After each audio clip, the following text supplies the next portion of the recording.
السلام علیکم بچوں، آج ہم سورۃ الفیل کو سمجھیں گے۔ فیل کا مطلب ہوتا ہے ہاتھی، اور اس سورت میں اصحاب الفیل کا ایک واقعہ ذکر ہے۔ یہ ایک بہت حیرت انگیز واقعہ ہے، اور یہ اس سال پیش آیا تھا جس سال نبی صلی اللہ علیہ وسلم مکہ میں پیدا ہوئے تھے۔ یمن کا ایک بادشاہ تھا جس کا نام ابرہہ تھا۔ وہ ایک ظالم اور مغرور شخص تھا۔ اس نے یمن میں ایک بہت خوبصورت گرجا گھر تعمیر کروایا تھا، اور اس نے خوبصورت پتھروں اور جواہرات سے سجایا تھا۔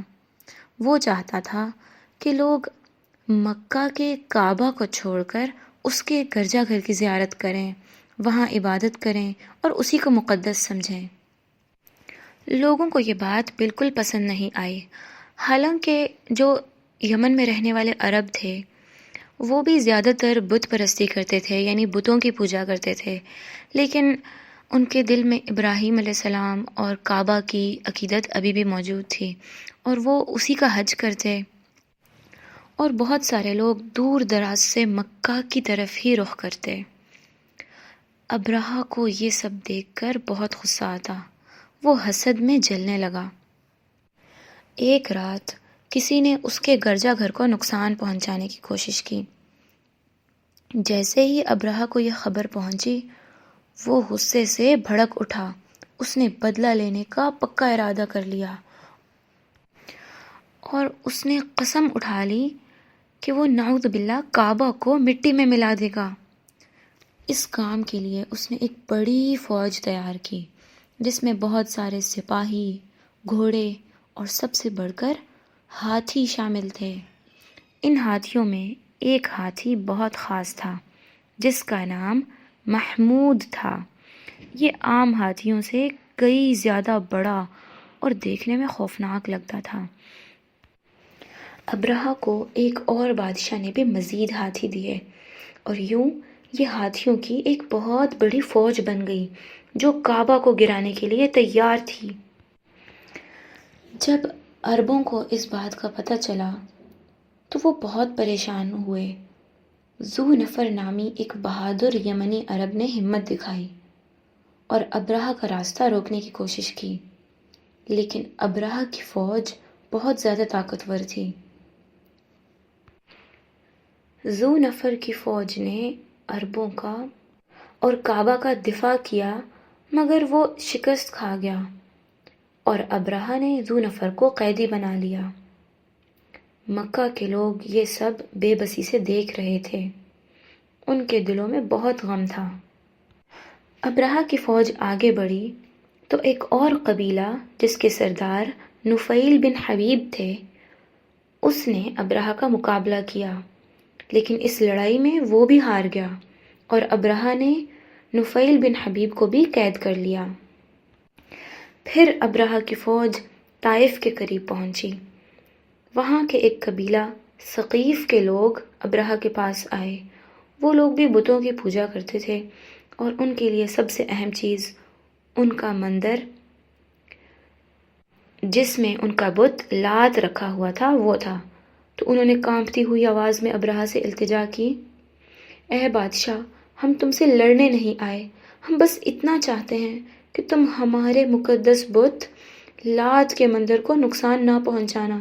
ہم تمہیں مکہ کا راستہ خود دکھا دیں گے، بس ہمارے مندر کو چھوڑ دینا۔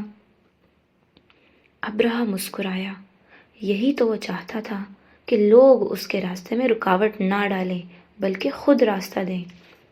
ابرہہ نے ان کی درخواست قبول کر لی، اور پھر ابرہہ کی فوج مکہ کی طرف بڑھنے لگی۔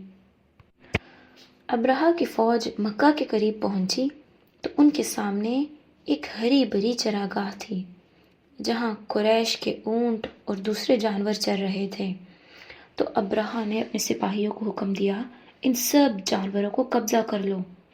ان جانوروں میں قریش کے سردار عبد المطلب کے 200 اونٹ بھی شامل تھے۔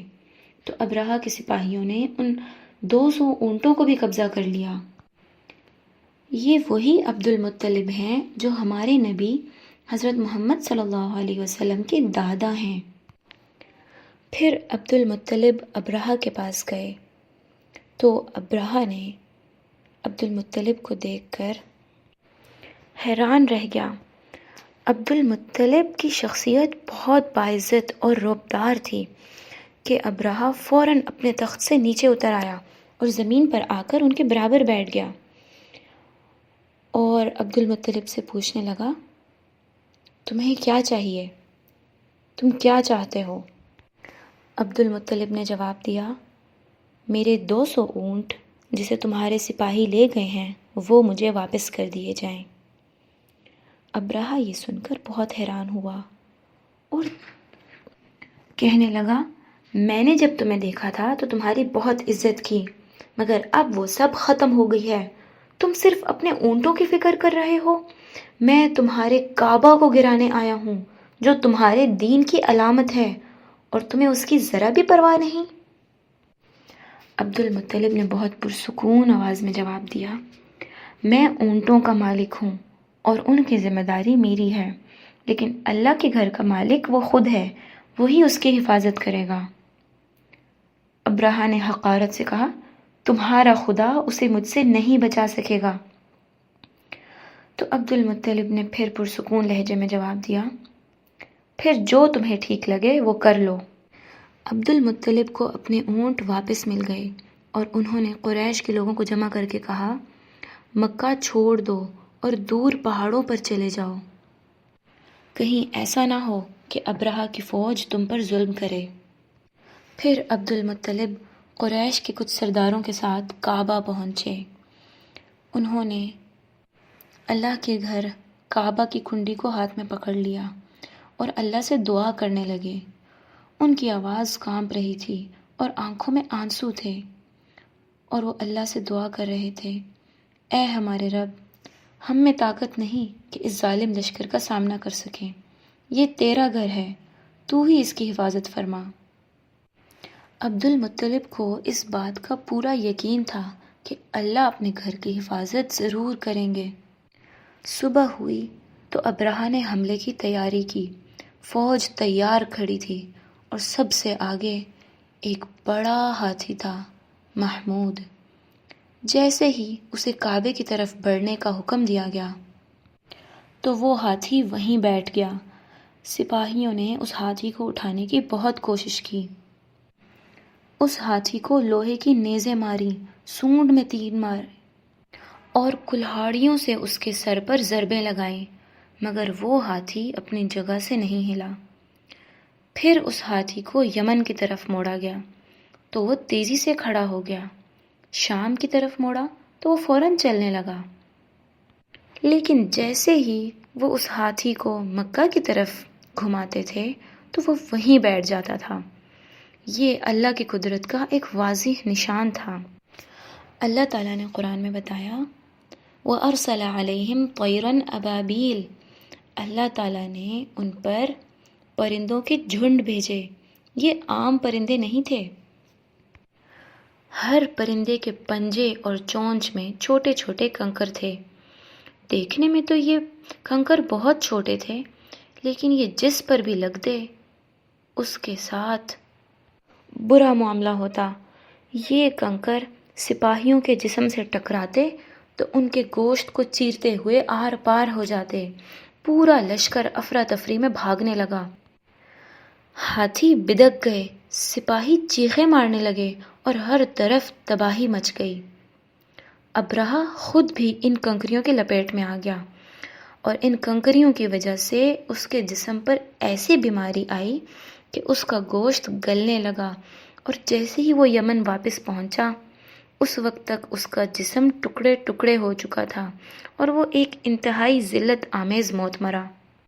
اس واقعے سے ہمیں یہ پتہ چلتا ہے کہ اللہ کی قدرت کے سامنے کوئی لشکر، کوئی غرور کامیاب نہیں ہو سکتا۔ اللہ ہی سب سے بڑا محافظ ہے اور وہی اپنے گھر کی حفاظت کرنے والا ہے۔ اعوذ باللہ من الشیطان الرجیم، بسم اللہ الرحمن الرحیم۔ الم تر کیف فعل ربک باصحاب الفیل؟ اس آیت میں اللہ تعالیٰ کہہ رہے ہیں، کیا تم نے نہیں دیکھا کہ تمہارے رب نے ان ہاتھی والوں کے ساتھ کیا کیا؟ علم کا مطلب ہے کیا نہیں، ترا آپ نے دیکھا، الم ترا کیا آپ نے نہیں دیکھا، کیفا کیسے، فعل کیا، ربک آپ کے رب نے، باصحاب لوگوں کے ساتھ، فیل ہاتھی، الم ترا کیف فعل ربک باصحاب الفیل کیا تم نے نہیں دیکھا کہ آپ کے رب نے ہاتھی والوں کے ساتھ کیا کیا، الم یجعل کیدہم فی تضلیل کیا اللہ تعالیٰ نے ان کے پلان کو، ان کے منصوبے کو ناکام نہیں بنا دیا، ان کا منصوبہ برباد نہیں ہو گیا۔ علم کا مطلب ہے کیا نہیں، یجعل اس نے بنا دیا، کیدہم ان کی سازش کو، ان کے پلان کو، فی میں، تضلیل ناکام، کیا اللہ تعالیٰ نے ان کی چال کو برباد نہیں کر دیا۔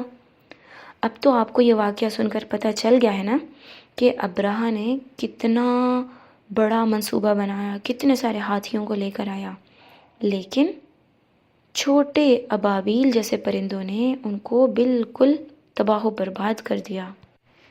وَأَرْسَلَ عَلَيْهِمْ طَيْرًا أَبَابِيل اور ان پر بھیجے پرندوں کے جھنڈ، و کا مطلب ہے اور، ارسلہ بھیجے، علیہم ان پر، طیرن پرندے، ابابیل جھنڈ کے جھنڈ، ترمیہم وہ ان پر برساتے تھے، بحجارۃ پتھروں سے، من سے، سجیل جو مٹی سے بنے ہوئے تھے۔ یہ پرندے ابرہہ کے لشکر پر مٹی کے پتھر برساتے تھے، لیکن یہ پتھر بہت سخت تھے، اور سب سے بڑی بات یہ اللہ تعالیٰ نے ان پرندوں کو بھیجا تھا، اس لیے یہ پتھر جس پر بھی لگتے اس کو بالکل گلا کر رکھ دیتے۔ فَجَعَلَهُمْ كَعَصْفٍ مَأْكُولٍ پھر ان پتھروں نے اس لشکر کو بنا دیا ایسا جیسے کھایا ہوا بھس ہو۔ تو جعلہم ان کو کر دیا، کعصف بھوسے کی طرح، مأکول کھایا ہوا۔